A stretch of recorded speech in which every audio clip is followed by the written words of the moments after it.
ஆயக்கலைகள் 64 அதில் ஒரு முக்கிய கலையான ஜோதிட கலையின் மூலமாக என்னுடன் இணைந்துள்ள அன்பு நேயர்களுக்கு இனிய வணக்கம்ங்க. மிதுன ராசி நேயர்களுக்கு புதுசாக அப்படி என்ன இருக்க போகுது, எப்பவும் போல வாழ்க்கை கீழேயே தான் போகுது அப்படின்னு கதரும் நேயர்களுக்கு ஒரு நல்ல செய்தி காத்திருக்குதுங்க. அந்த செய்தியை தெரிஞ்சுக்கிறதுக்கு முன்னாடி இந்த உலகை காக்கும் முருகப்பெருமானுடைய பாதம் தொட்டு வணங்கி வீடியோக்குள்ளே போகலாங்களா? என்னுடன் சேர்ந்து நீங்களும் இந்த மந்திரத்தை சொல்லிட்டே உங்களால் முடிஞ்சதுன்னா கமெண்ட் பாக்ஸில் ஒரு முறை கமெண்ட் பண்ணுங்க. ஓம் முருகா போற்றி, ஓம் முருகா போற்றி, ஓம் முருகா போற்றி. பழனி ஆண்டவா, செந்தூர் வேலவா, சீரும் போர் தளபதியே, சேவல் கொடி ராஜாவே, நீதான் ஐயா இந்த அப்பாவி மக்களை கஷ்டங்களிலிருந்து காப்பாற்றி காலம் முழுக்க கூடவே இருக்கணும்.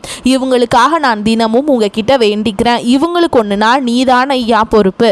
அப்படியே நான் சொல்லும் ஜோதிடமும் பழிக்க நீதான் ஐயா அருள் புரியணும். தினமும் உங்களுக்கு கிரகநிலை மாற்றத்தால் வரக்கூடிய சுப பலன்களை அறிய கட்டாயம் சப்ஸ்கிரைப் பண்ணி பெல் பட்டன் அப்புறம் ஆல்னு ஆப்ஷன் இருக்கும், அதையும் கொடுத்து வைங்க. ஒவ்வொரு பதிவும் உங்களைய வெற்றியடைய வைக்க வேண்டும் அப்படிங்கிற எண்ணத்தில் தாங்க போட்டுட்ருக்கோம். மிதுன ராசிக்காரங்களே, உங்களை பொறுத்த வரைக்கும் கிரக நிலைகள் எப்படி இருக்குன்னு பார்க்கலாங்க. ராசியில் குரு பகவான், தைரிய வீரிய ஸ்தானத்தில் கேது பகவான், அஷ்டம ஆயுள் ஸ்தானத்தில் சூரியன், செவ்வாய், புதன், சுக்கிரன், இந்த 4 கிரகங்களும் கூட்டணியில் இருக்காங்க. பாக்கியஸ்தானத்தில் சனி பகவான் மற்றும் ராகு பகவான் கூட்டணியில் இருக்காங்க. இப்படி கிரக நிலைகள் இருக்குது. மிதுன ராசிக்காரங்க நல்லது கெட்டதை முழுசா தெரிஞ்சவங்க, புதன் பகவான ராசி அதிபதியாக கொண்டவங்க, எல்லா இடங்கள்லையும் நேர்மையை உண்மையை மட்டுமே நம்பக்கூடியவங்க. உங்களுக்கு சொந்தமோ பந்தமோ அது தப்புனா அது தப்பு தான், வெட்டு ஒன்று துண்டு 2 பேசக்கூடியவங்க. உங்களை ஒருத்தர் பஞ்சாயத்து கூட்டிகிட்டு போகிறார் அப்படின்னா நீங்கள் கூட்டிகிட்டு போகிற பக்கமெல்லாம் சப்போர்ட் பண்ண மாட்டீங்க. எந்த தரப்பில் நியாயம் இருக்குதோ அங்கே தான் நீங்கள் சப்போர்ட் பண்ணுவீங்க. உண்மை நியாயத்துக்கு மட்டுமே என்னைக்குமே கை கொடுப்பீங்க. உண்மைக்கு புறம்பாக எந்த ஒரு விஷயத்தையுமே செய்ய மாட்டீங்க. இதனால தான் உங்களுக்கு நிறைய கஷ்டங்களும் துன்பங்களும் அதிகமாகவே ஏற்பட்டுருக்கு. தங்களுடைய கஷ்டத்தையும் கண்ணீரையும் கடுகளவு கூட மற்றவங்களுக்கு தெரியாமல் பார்த்துப்பாங்க. இதனால் பார்க்குறவங்க எல்லாருமே மிதுன ராசியாக இவங்களுக்கு என்னப்பா சூப்பராக இருக்காங்க, இவங்களுக்கு என்ன குறைச்சல் அப்படின்னு தான் நினச்சிட்ருக்காங்க. ஆனால் சாப்பாட்டுக்கு கூட கஷ்டப்படுறது உங்களுக்கு மட்டும்தாங்க தெரியும். கஷ்ட காலத்தில் திரும்பி பார்க்க கூட ஆள் கிடையாது. ஏதோ தட்டு தடுமாறி எந்திரிச்சு நிற்கிறப்போ உங்களை குறை சொல்றதுக்குனே நிறைய பேர் தேடி வருவாங்க. உங்க சொந்தக்காரங்க நண்பர்களுக்கு ஒரு தேவை இருக்குதுன்னா மட்டும்தான் உங்ககிட்ட வருவாங்க. அந்த தேவை முடிஞ்ச உடனே உங்களை தூக்கி போட்டுட்டு போயிடுவாங்க. மறுபடியும் அவங்க வந்து உங்ககிட்ட உதவின்னு கேட்பாங்க. அவங்க உங்களுக்கு முன்னாடி பண்ண துரோகத்தை எல்லாமே மறந்துட்டு மீண்டும் அவங்களுக்காக உதவி செஞ்சு ஏமாறக்கூடியவங்க தான் நீங்கள். வாழ்க்கையில் எப்படியாவது முன்னேறணும் அப்படிங்கிறதுக்காக தினம் தினம் கஷ்டப்பட்டு உழைக்கிறவங்க தான் மிதுன ராசிக்காரங்க. கடந்த காலகட்டங்களில் தங்களுடைய வாழ்க்கையில் நீங்கள் நல்லது நடக்க போகுதுன்னு நினச்சிட்டு இருந்திருப்பீங்க. ஆனால் உங்களுக்கு அந்த டைமில் இந்த ஜென்மசனி மூலமாகவும் பாதசனி மூலமாகவும் நிறைய கஷ்டங்களும் துன்பங்களும் இழப்புகள் மட்டுமே நீங்கள் அதிகப்படியாகவே சந்திச்சிருப்பீங்க. மிதுன ராசிக்காரங்க சொந்த பந்தத்தை இழந்தாங்க, சொத்துக்களை இழந்தாங்க, தங்களுக்கு நெருக்கமாக இருக்கக்கூடிய உறவுகளையுமே இழந்தாங்க. கடைசியாக நான் மட்டும்தான் எல்லாம் இழந்துட்டு நிற்கிறதா இருக்குது, எனக்கு உயிர் வாழவே பிடிக்கலன்னு சொல்லிட்டு இருக்காங்க. இதுக்கு மேலே என்னால் வாழவே முடியல சாமி, தயவு செஞ்சு என்னை வந்து உன் கூடையே கூட்டிகிட்டு போயிரு. நான் இவ்வளவு கஷ்டப்பட்டதுக்கு அப்புறம் எனக்கு வாழ்க்கையில் வாழணுங்கிற எண்ணம் சுத்தமாகவே போயிருச்சு. உங்கள் மனசில் கவலையும் துன்பமும் தான் அதிகமாகவே இருக்குதுங்க. நீங்கள் செய்யக்கூடிய ஒவ்வொரு விஷயத்தையுமே தடுப்பதற்கும் உங்களை அவமானப்படுத்துவதற்கும் இங்கே நிறைய நபர்கள் முயற்சி பண்ணிட்டு இருக்காங்க. இது எல்லாமே தெரிஞ்சுமே கூட நீங்கள் என்னமோ பண்ணுங்க, எனக்கு என்ன வந்துச்சு அப்படின்னு தன்னுடைய வேலையில் மட்டும் என்னைக்குமே குறிக்கோளாக இருக்கவங்க தான் நீங்கள். ஏன் எனக்கு மட்டும் ஏன் இவ்வளோ கஷ்டம் வருது, என்னோட வாழ்க்கையில் நான் யாருக்குமே கெடுதலையோ கஷ்டத்தையோ துன்பத்தையோ கொடுத்ததில்லை, எனக்கு மட்டும் ஏன் இந்த மாதிரி எல்லாமே நடக்குது அப்படின்னு தான் பெரும்பாலான நபர்கள் சொல்லிட்டு இருக்கீங்க. உங்களுக்கு பிரச்சனைங்கிறது வரும், அது கொஞ்ச நாள் இருக்கும், அதுக்கப்புறம் அந்த பிரச்சனை போயிடும்.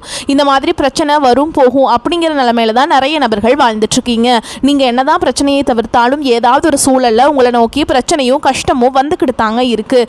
ஆனால் இனி வரக்கூடிய நாட்களில் உங்களுக்கு இன்பத்தையும் மகிழ்ச்சியை மட்டுமே தரக்கூடிய ஒரு காலகட்டமாகவே அமைஞ்சிருக்குது. இது நாள் வரைக்கும் நடந்த கெட்ட விஷயத்தை எல்லாமே விட்டுருங்க. இனி வரக்கூடிய நாட்களில் உங்களுக்கு எப்படிப்பட்ட நன்மைகள் நடக்க போகுது அப்படிங்கிறத பற்றி தான் இந்த வீடியோ பதிவில் நம்ம முழுசாக பார்க்க போகிறோம். கடந்த 2025 மிக மோசமான ஒரு நரக வாழ்க்கையை வாழ்ந்தவங்க தான் நீங்கள். சரி, இந்த 2026 ஏதாவது மாற்றத்தை கொண்டு வருமா அப்படின்னு வந்தவங்களுக்கு இந்த 2026 கிட்டத்தட்ட இந்த ஜனவரி மாதம் முடிஞ்சிருச்சுங்க. எந்த ஒரு மாற்றமுமே வரல சாமி அப்படின்னு நிறைய நபர்கள் சொல்கிறது புரியுது. அதாவது பார்த்திங்கன்னா உங்களுக்கு பார்த்திங்கன்னா வீரபத்திர ராஜயோகம் அப்படிங்கிறது கிடைக்க போகுது. அது என்ன சாமி இந்த வீரபத்திர ராஜயோகம் அப்படின்னு நிறைய பேர் கேட்பீங்க. அதாவது பார்த்திங்கன்னா சுக்கிர பகவான், அதாவது ரிஷபராசியில் இருக்கக்கூடிய சுக்கிர பகவான் தற்பொழுது மிதுன ராசிக்கு வந்திருக்காருங்க. இங்கே வந்ததனுடைய சேர்க்கை பார்த்திங்கன்னா இனி வரக்கூடிய ஒரு 60 நாட்களுக்கு உங்களுக்கு நீங்கள் மிதுன ராசிக்காரங்களுக்கு நல்ல ஒரு முன்னேற்றம் அப்படிங்கிறது இந்த வீரபத்திர ராஜயோக காலகட்டத்தில் உங்களுக்கு இருக்க போகுதுங்க. அதாவது பார்த்திங்கன்னா ஒருத்தன் வாழ்க்கையில் கொடி கட்டி பறக்கிறான்னா அவனை பார்க்குறவங்க எல்லாருமே அவனுக்கு என்னப்பா சுக்கிரன் உச்சத்தில் இருக்கான் அப்படின்னு சொல்லுவாங்க. அந்த அளவுக்கு உச்சத்திற்கு போகக்கூடிய வாய்ப்புகள் பார்த்தீங்கன்னா உங்களுக்கு அதிகமாகவே உள்ளது. அதை தொடர்ந்து பார்த்தீங்கன்னா உங்களுக்கு சனியுடைய வக்ர நிவர்த்தி, குருவுடைய வக்ர பயிற்சி, சுக்கிர பயிற்சி, ராகு கேது பயிற்சின்னு கிட்டத்தட்ட ஒரு 5 பயிற்சி பலன்கள் உங்களுக்கு தற்பொழுது உங்களுக்கு கிடைக்க போகுதுங்க. 1 by 1 எல்லாமே கிடைக்கிறதுனால இந்த 2026 முதல் 6 மாதங்கள் அப்படிங்கிறது உங்களுக்கு முழுவதுமாக வெற்றியை தரக்கூடிய ஒரு மாதங்களாகவே பார்க்கப்படுது. முதலாவதாக உங்களுக்கு சனியுடைய வக்ர நிவர்த்தி. சனி பகவான் தற்பொழுது மீன ராசியில் வக்ர நிவர்த்தி அடைகிறாருங்க. அப்படி வக்ர நிவர்த்தி அடைகிறதுனா என்ன சாமி, அதனால் என்ன வரப்போகுது அப்படின்னு நிறைய பேர் கேட்பீங்க. இந்த 2024 2025 காலகட்டங்கள் உங்களுக்கு சனி பகவான் கெட்டது மட்டுமே பண்ணிட்டு இருந்தாருங்க. இனி வரக்கூடிய இந்த பிப்ரவரி மாதத்திலிருந்து பார்த்தீங்கன்னா உங்களுக்கு முழுவதுமாகவே ப்ளஸ்ஸாக மட்டுமே செயல்பட போகிறார். அதாவது பார்த்தீங்கன்னா நல்லது மட்டுமே உங்களுக்கு சனி பகவான் மூலமாக ஏற்பட போகுது. இதன் மூலமாக இந்த 2026 நிச்சயமா உங்களுக்கு ஒரு வெற்றியை தரக்கூடிய ஒரு ஆண்டாகவே பார்க்கப்படுது. அடுத்ததா பார்த்தீங்கன்னா குருவுடைய வக்ர நிவர்த்தி. குரு பகவான் பார்த்தீங்கன்னா இத்தனை நாட்களில் உங்களுடைய ராசியில் 2ஆம் இடத்துல இருந்ததுனால பொருளாதார ரீதியாக மிகவும் சிறிய ஒரு சரிவு பின்னடைவு எல்லாமே உங்கள் வாழ்க்கையில் ஏற்பட்டு இருந்திருக்கும். ஆனால் தற்பொழுது 2ஆம் ராசியில் இருந்து 2ஆம் இடத்துல இருந்து 3ஆம் இடத்துக்கு போகிறதுனால அங்கே 3ஆம் இடத்துல போய் வக்ர நிவர்த்தி அடைகிறதுனால ஒட்டுமொத்த குரு பயிற்சி பலன்களும் தற்பொழுது உங்களுக்கு முழுமையாக கிடைக்க போகுது. இதன் மூலமாக பொருளாதார ரீதியாக ஒரு மிகப்பெரிய ஒரு அசுர வளர்ச்சி அப்படிங்கிறது உங்கள் வாழ்க்கையில் ஏற்பட போகுது. கடைசியாக பார்த்தீங்கன்னா ராகு கேது பயிற்சி. ஐயோ ராகு கேது பயிற்சியாக சொன்னாவே பார்த்தீங்கன்னா எல்லாருமே பயப்படுவாங்க. அந்த அளவுக்கு இந்த ராகு கேது பயிற்சி மூலமாக கடந்த காலகட்டங்களில் நிறைய கஷ்டங்கள் துன்பங்கள் நீங்கள் ஆளாக்கப்பட்டவங்க நீங்கள். ஆனால் தற்பொழுது இந்த கேது பகவான் மூலமாக உங்களுக்கு உடல் சார்ந்த பிரச்சனைகள் அப்படிங்கிறது வரக்கூடிய நாட்களில் முழுவதுமாகவே நிவர்த்தியாக போகுது. என்ன நோயினே தெரியாது ஹாஸ்பிட்டல் போவீங்க, 2000 3000 சொல்லிட்டு செலவாயிட்டு இருந்திருக்கும். அடிக்கடி குழந்தைகளுக்கு உடம்பு சரியில்லாமல் போகிறது, அப்பா அம்மாவுக்கு உடம்பு சரியில்லாமல் போகிறது, வயசானவங்களுக்கு உடம்பு சரியில்லாமல் போகிறது, இந்த மாதிரி பிரச்சனை எல்லாமே சந்திச்சிருப்பீங்க.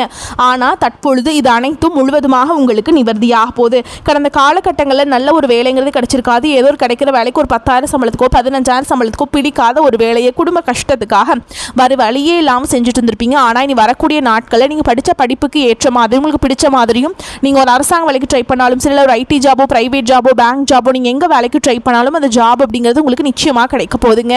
கோர்ட்டு கேஸுன்னு ரொம்ப நாட்கள் அலைஞ்சிட்டு இருக்க நபர்களுக்கு விரைவில் உங்களுக்கு சாதகமாகவே தீர்ப்பு வரும். சொத்து பிரச்சனையும் உங்களுக்கு சாதகமாகவே முடியும். சனி பகவானுடைய பார்வை உங்களுக்கு நேரடியாகவே இருக்குது.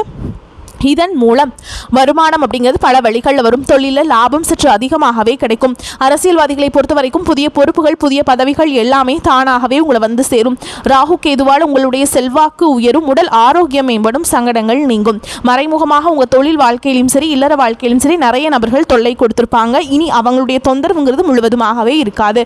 கடந்த காலகட்டங்களில் நீங்களும் கம்பெனியில் இரவு பகல் பார்க்காம உழைச்சிட்டு இருந்திருப்பீங்க. உங்களுடைய சொந்த கம்பெனியாக நினச்சி வேலை செஞ்சுருப்பீங்க. ஆனால் உங்களுக்கு இதனால் வரைக்கும் சரியான ஒரு அங்கீகாரம் அப்படிங்கிறது கிடைச்சிருக்காது. உங்களுக்கு அப்புறமோல் உங்கள் கூடையோ நிறைய நபர்கள் வேலைக்கு வந்திருப்பாங்க. அவங்களுக்கு நிறைய சலுகைகள் எல்லாமே கிடைச்சி நல்ல ஒரு முன்னேற்றத்திற்கு போயிருப்பாங்க. ஆனால் நீங்கள் மட்டும் எப்படி வேலைக்கு போய் சேர்ந்தீங்களோ அதே மாதிரி தான் இன்னைக்கு வரைக்குமே இருந்திருப்பீங்க. ஆனால் இனி வரக்கூடிய நாட்களில் உங்களுக்கு சம்பள உயர்வு பதவி உயர்வு உங்களுக்கு மேலே இருக்கக்கூடிய அதிகாரிகளுடைய ஆதரவு முதற்கொண்டு உங்களுக்கு கிடைக்க போகுதுங்க. இனி உங்கள் வார்த்தைக்கு மதிப்பு மரியாதை கிடைக்கும். அந்தஸ்தில் நீங்கள் எதிர்பார்த்த உயர்வுக்கு போக போகிறீங்க. இனி நினச்சது எல்லாமே நடக்கும். தொழில் வியாபார தடைகள் அனைத்தும் விலகும். லாபம் அதிகமாக கிடைக்கும். முன்னேற்றம் உண்டாகும். வரவேண்டிய பணம் விரைவில் கைக்கு வந்து சேரும். குடும்பத்தில் நெருக்கடிகள் விலகும். செல்வாக்கு அந்தஸ்து உயரும். வெளிநாட்டு முயற்சிகள் வெற்றியை தரும். தெய்வ சிந்தனை அதிகமாகும். பெரியோர்களுடைய உதவிகள் கிடைக்கும். உறவுகளில் இருந்த சண்டை சச்சரவு முழுவதுமாகவே விலகும். புதிய நண்பர்கள் உங்களுக்கு உதவி செய்வாங்க. தொழிலில் ஏற்பட்ட நெருக்கடிகள் நீங்கும். முடங்கி கிடந்த நிறுவனங்கள் மீண்டும் இயங்கும். வியாபாரத்தில் எதிர்பார்த்த லாபம் கிடைக்கும். புதிய தொழில் தொடங்கக்கூடிய முயற்சிகள் கண்டிப்பாக உங்களுக்கு வெற்றியை தரும். கடந்த காலகட்டங்களில் திருமண நிலை அப்படிங்கிறது பார்த்தீங்கன்னா உங்களுக்கு நிறைய பிரச்சனையும் சிக்கலையுமே பெரும்பாலும் சந்திச்சிருப்பீங்க. இதில் குறிப்பாக பார்த்தீங்கன்னா பெண்களுக்கு ஏதாவது ஒரு வகையில் திருமணம் அப்படிங்கிறது அடைஞ்சிருது. ஆனால் ஆண்கள் தான் ரொம்ப ரொம்ப பாவம். அடிச்சு பிடிச்சி நிச்சயதார்த்தம் வரைக்கும் போனால் கூட அக்கம் பக்கம் இருக்கவங்க தெரிஞ்சவங்களுக்கு எடுத்து வரக்கு நிறைய நபர்கள் இருக்காங்க. அது மட்டும் இல்லாமல் ஜாதகத்திலே பார்த்தீங்கன்னா சுத்த ஜாதகம் ராகு கேது ஜாதகம் செவ்வாய் ஜாதகம் இருக்கிறதுனால திருமண தடை அப்படிங்கிறது ஆண்களுக்கு அதிகமாகவே ஏற்பட்டுருக்கு. ஆனால் இனி வரக்கூடிய நாட்களில் பார்த்தீங்கன்னா விரைவில் நீங்கள் திருமண வாழ்க்கைக்குள்ளே அடி எடுத்து வைக்க போகிறீங்க. வாழ்க்கை துணையை இழந்த மிதுன ராசி ஆண்களோ பெண்களோ அடுத்து இரண்டாவது திருமணம், அதாவது செகண்ட் மேரேஜ் பண்ணலாமா வேண்டாமா அப்படிங்கிற ஒரு மிகப்பெரிய குழப்பத்தில் இருப்பீங்க. அப்படி இரண்டாவது திருமணம் பண்ணும்போது சொந்தக்காரங்க தப்பாக பேசிடுவாங்களா, ஊர்க்காரங்க தப்பாக நினச்சிருவாங்களா, அவங்க என்ன நினைப்பாங்க, இவங்க என்ன நினைப்பாங்க அப்படின்ட்டு நிறைய நபர்கள் இரண்டாவது திருமணத்தை பற்றி யோசிக்காமல் இருக்கீங்க. இப்போ இருக்கக்கூடிய பொருளாதார சூழலும் இப்போ இருக்கக்கூடிய காலகட்டத்தையும் வச்சு பார்க்கும்போது ஒரு சிங்கிள் பேரண்ட்டால் இந்த சொசைட்டியில் சர்வை பண்ணுறது ரொம்ப ரொம்ப கஷ்டங்க. நீங்கள் எதிர்பார்த்த மாதிரியே நல்ல ஒரு மறுவாழ்க்கை அப்படிங்கிறது விரைவில் உங்களுக்கு அமையும். குழந்தை பாக்கியத்திற்காக எங்கிய நபர்கள் பார்த்திங்கன்னா, எங்களுக்கு மேரேஜ் ஆகி 3 வருஷம் ஆகுது சாமி, 5 வருஷம் ஆகுது, 8 வருஷம் ஆகுது, நாங்களும் போகாத ஹாஸ்பிட்டல் இல்லை, பார்க்காத ட்ரீட்மெண்ட் இல்லை, வாரத்தில் 3 நாள் முருகன் கோவிலுக்கு போய் வழிபாடு செஞ்சுட்டு வந்துட்டுருக்கோம், ஆனால் எங்களுக்கு குழந்தை பாக்கியமே இல்லை சாமி அப்படின்னு நிறைய நபர்கள் சொல்கிறீங்க. கண்டிப்பாக வரக்கூடிய ஒரு 6 மாதங்களுக்குள்ள விரைவில் உங்களுக்கு உடல் சார்ந்த பிரச்சனைகள் அனைத்தும் முழுவதுமாக நிவர்த்தியாகி நிச்சயமா உங்களுக்கு குழந்தை பாக்கியம் அப்படிங்கிறது உண்டாகும். கடந்த 2025 காதல் அதிகமான தோல்விகளை மட்டுமே சந்திச்ச ராசின்னு பார்த்தீங்கன்னா அது மட்டும் நீங்க மட்டும்தாங்க. ஆனால் இந்த 2026 நிச்சயமாக உங்களுக்கு காதலில் வெற்றியை பெறக்கூடிய ஒரு ஆண்டாகவே பார்க்கப்படுது. வீட்டில் போய் சொல்லும்போது பெற்றோர்களே உங்களுக்கு முன்னாடி நின்று திருமணம் செய்து வைக்கக்கூடிய வாய்ப்புகள் அதிகமாகவே உள்ளது. இனி வரக்கூடிய நாட்களில் கடினமான காரியத்தையுமே சுலபமாக செஞ்சு முடிச்சிருவீங்க. உங்கள் எளிமையான பேச்சு திறமையால் நீங்கள் அனைவரையுமே கவர்ந்திருப்பீங்க. சமூகத்தில் உங்கள் பெயருக்கும் புகழுக்கும் படிப்படியாக முன்னேற்றம் வரப்போகுது. மிதுன ராசியை பொறுத்த வரைக்கும் நீங்கள் ஆண்களோ பெண்களோ அரசு வேலையோ தனியார் வேலையோ கூலி வேலையோ நீங்கள் எதிர்பாராத வருமானம் அப்படிங்கிறது உங்களுக்கு இரட்டிப்பு மடங்காக கிடைக்க போகுது. சேமிப்பு அப்படிங்கிறது பல மடங்காக உயரப்போகுது. இதன் மூலமாக கடந்த காலகட்டங்கள் உங்களுக்கு ஏற்பட்ட கடன் பிரச்சனை அனைத்தும் வரக்கூடிய நாட்களும் முழுவதுமாக நிவர்த்தியாக போகுது. நீங்க போய் ஒரு மிதுன ராசிக்காரங்களை பார்த்து கேட்டீங்க அப்படின்னா எனக்கு 3 லட்சம் இருக்குதுங்க, 5 லட்சம் இருக்குதுங்க, 10 லட்சம் இருக்குதுங்கன்னு சொல்லுவாங்க. கடன் இல்லாத மிதுன ராசிக்காரங்களை நீங்க பார்க்கறது ரொம்ப ரொம்ப அரிதுங்க. ஆனா இந்த 2026 ஒரு பைசா கடன் இல்லாம அனைத்து விதமான கடன்களையுமே கட்டி முடிக்க போறீங்க. இந்த இடைப்பட்ட 6 மாதங்களுக்குள்ள பாத்தீங்கன்னா ஒரு சில உறவுகளை விட்டு நீங்க பிரியக்கூடிய வாய்ப்புகளும் இருக்குது. உங்களை விட்டு பிரிந்து போன ஏதாவது ஒரு சூழல்ல சண்டையால் பிரிஞ்சு போன உறவுகள் எல்லாமே உங்களை மீண்டும் தேடி வர போகிறாங்க. அப்படி தேடி வரக்கூடிய உறவுகள் மூலமாக நல்ல ஒரு முன்னேற்றம் அப்படிங்கிறது வரக்கூடிய நாட்களில் உங்களுக்கு ஏற்பட போகுதுங்க.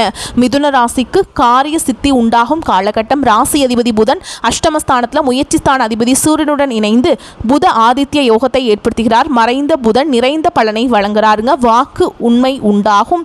பேச்சை மூலதனமாக கொண்டவர்களின் வாழ்வாதாரம் உயரும். பற்றாக்குறை வருமானத்தால் கவலை அடைந்தவர்களுக்கு உபரி வருமானம் கிடைக்கும். உங்கள் செயல்பாட்டில் மற்றவர்களின் குறுக்கீடு இருக்காது. குடும்பத்தில் நிலவிய பிரச்சனைகள் படிப்படியாக குறையும். பணிபுரியும் இடத்தில் திறமைக்கேற்ற அங்கீகாரம் கிடைக்கும். தற்காலிக பணியில் உள்ளவர்களுக்கு பணி நிரந்தரமாகும். தொழிலில் அபிவிருத்தி உண்டாகும். கடன் சுமை குறையும். பொருளாதார நிலை உயரும். முன்னோர்களின் சொத்து பாக பிரிவினையில் முறையான பங்கீடு கிடைக்கும். முன்னோர்கள் வழிபாட்டிற்கு உரிய பலன் கிடைக்கும். தடைப்பட்ட வீடு கட்டும் பணி துரிதமாகும். வீட்டில் சுபகாரிய பேச்சுவார்த்தைகள் நடைபெறும். எதிர்பார்த்த காரியங்கள் எளிதில் கைகூடும். தினமும் சூரிய நமஸ்காரம் செய்வதால் கடன் நோய் எதிரி சார்ந்த பாதிப்புகள் அகலும். எதையும் ஆராய்ந்து பார்த்த பிறகே அதை செய்ய முற்படுவீங்க. தொட்ட காரியம் வெற்றியில் முடிந்தாலும் சற்று கால தாமதம் ஆகலாம். பண வரத்து கூடும். புதிய நண்பர்கள் கிடைப்பாங்க. தொழில் வியாபாரம் மிகவும் சிறப்பாக நடைபெறும். பண வரத்து எதிர்பார்த்தபடி இருக்கும். வியாபாரம் மற்றும் தொழிலை விரிவுபடுத்துவது பற்றி திட்டங்களை செயல்படுத்துவீங்க. உத்தியோகஸ்தர்கள் முன்னேற்றம் காண்பீங்க. வேலை பற்றிய கவலை நீங்கும். நிர்வாகத்தின் ஆதரவும் இருக்கும். குடும்பத்தில் வாக்குவாதங்கள் உண்டாகலாம். வாழ்க்கை துணையையும் குழந்தைகளிடமும் அனுசரித்து செல்வது நன்மையை தரும். குடும்பத்திற்காக கூடுதலாக உழைக்க வேண்டியிருக்கும். பெண்களுக்கு எடுத்த காரியத்தை செய்து முடிக்க கால தாமதம் ஏற்படும். கலைத்துறையினருக்கு திட்டமிட்டு செயல்படுவது முன்னேற்றத்திற்கு வழிவகுக்கும். அரசியல் துறையினருக்கு புதிய பதவிகள் கிடைக்கும். மாணவர்களுக்கு எதிர்காலம் பற்றிய திட்டங்கள் மனதில் தோன்றும். உற்சாகமான காலகட்டம். செலவுகள் ஏற்பட்டாலும் சுப செலவுகளாகவே இருக்கும். கணவன் மனைவிக்கிடையே ஏற்பட்டிருந்த கருத்து வேறுபாடுகள் நீங்கி அந்யோன்யம் ஏற்படும். எதிர்பாராத பயணங்களும் அதனால் உடல் அசதியும் மனச்சோர்வும் உண்டாகும். உங்களை பற்றி தவறாக புரிந்து கொண்ட நண்பர்கள் தங்கள் தவறை உணர்ந்து உங்களுக்கிட்ட மன்னிப்பு கேட்பாங்க. அவர்களால் ஆதாயமும் உண்டாகும். பிள்ளைகளால் தேவையற்ற செலவுகள் ஏற்படக்கூடும். அலுவலகத்தில் உங்களின் திறமைகள் வெளிப்படும். உயர்ந்த பதவி தேடி வரும். சம்பள உயர்வும் கிடைக்கும். நிர்வாகத்தினரின் பாராட்டுகள் உற்சாகத்தை தரும். ஆனால் சக ஊழியரிடம் எச்சரிக்கையாக இருக்க வேண்டும். மேலும் உங்களை பொறுத்த வரைக்கும் நட்சத்திர பலன்களை பார்க்கலாங்க. அந்த வகையில் மிருகசீரிஷ நட்சத்திரம் 3ஆம் பாதம் 4ஆம் பாதம். உங்களை பொறுத்த வரைக்கும் நண்பர்கள் உறவினர்களிடம் கவனம் தேவை. நல்லவர்கள் யார் கெட்டவர்கள் யார் என்றே தெரியாமல் நீங்கள் பழக வேண்டி வரலாம். தொழில் செய்யும் இடத்தில் இடமாற்றம் வேலை பளு வரலாம். எதிர்கொள்ள தயாராகுங்கள். மிகுந்த சாமர்த்தியசாலியான நீங்கள் அனைத்தையும் தவிடுபொடி ஆக்கிடுவீங்க. அடுத்ததான் திருவாதிரை நட்சத்திரம். உங்களை பொறுத்த வரைக்கும் அரசியல்வாதிகள் மற்றும் சமூக நல சேவர்கள் அனைவரிடமும் இன்முகத்துடன் நடந்து கொள்வீங்க. சமூக நல நலனில் அக்கறையுடன் ஈடுபட்டு மக்கள் செல்வாக்கை காண்பீங்க. தாராள செலவில் தொண்டர்கள் மத்தியில் சுய அந்தஸ்தை உயர்த்துவீங்க. நீண்ட நாள் எதிர்பார்த்த பதவி பொறுப்பு தலைமையின் ஆதரவால் கிடைக்கப்பெறுவீங்க. அடுத்ததா புனர்பூச நட்சத்திரம் 1ஆம் பாதம் 2ஆம் பாதம் 3ஆம் பாதம் உங்களை பொறுத்த வரைக்கும் மனதில் மகிழ்ச்சியான எண்ணங்கள் தோன்றும். திடீரென்று அவசர முடிவை எடுக்க வேண்டியிருக்கும். கோபத்தை கட்டுப்படுத்துவதன் மூலம் நட்பு உறவினரிடம் சுமூகமான நிலை நீடிக்கும். உல்லாச பயணம் செல்லும் வாய்ப்புகளும் கிடைக்கும். உங்களை பொறுத்த வரைக்கும் பரிகாரம்னு பார்த்தோம்னா வெங்கடாஜலபதியை வணங்கி வர பிரச்சனைகள் தீரும், பண கஷ்டம் தீரும். உங்களை பொறுத்த வரைக்கும் அதிர்ஷ்டம் தரக்கூடிய எண்கள்னு பார்த்தீங்கன்னா 3, 5 இந்த எண்களை அதிகமாக பயன்படுத்துங்க. அதிர்ஷ்டத்தை அதிக அளவில் ஈர்த்து கொடுக்கும். வரக்கூடிய வாய்ப்புகளை தவற விட்டுறாதீங்க, கெட்டியாக பிடிச்சுக்கோங்க. வாழ்த்துக்கள். வாழ்க வளமோடு நலமோடு. நன்றி, வணக்கம்.